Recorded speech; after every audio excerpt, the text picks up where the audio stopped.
Tady bude jedna etiketa, tady bude poutko a tak to začínáme.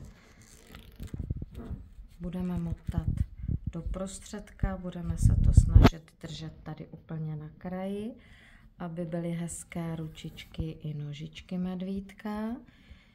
A nevadí, že to je uvnitř širší. Tak, tady se o to opřu, aby se mi to nerozmotalo.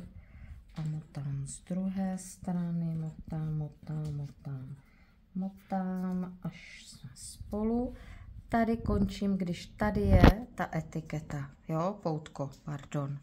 Tak, chytneme si to, v prostředku otočíme a otočíme tak, aby ty nožičky mi zůstaly stejně dlouhé, aby tady byla etiketa nebo poutko.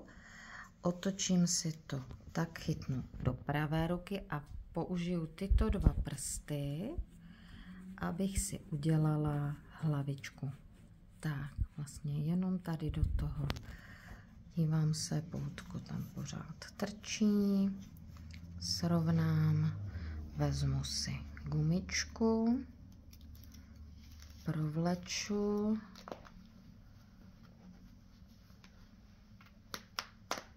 Tak, nebojte se, pak ho vytvarujem, i když bude trošku šišatý, všechno se dá posunout, všechno se dá upravit. Kolem krku máme gumičku jenom jedenkrát, na ouško obtočíme dvakrát. Chytneme ouško, aby nám tady vzniklo hezký ouško, máme jednou, po druhé držíme druhou gumičku, nebo už vlastně třetí, chytneme ouško, otočíme,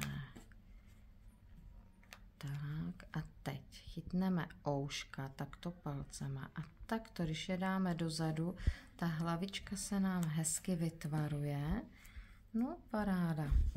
Tak, dám si sem mašličku, 1,5 cm používáme bílou, sem zhruba asi do této délky dám mašličku a teď překlopíme vrchem, podvlečeme, utáhneme, nebojíme se utáhnout, mašlička, obtočíme takto a palcem tady provlečeme, chytneme, dělám záměrně pomalinku, tak,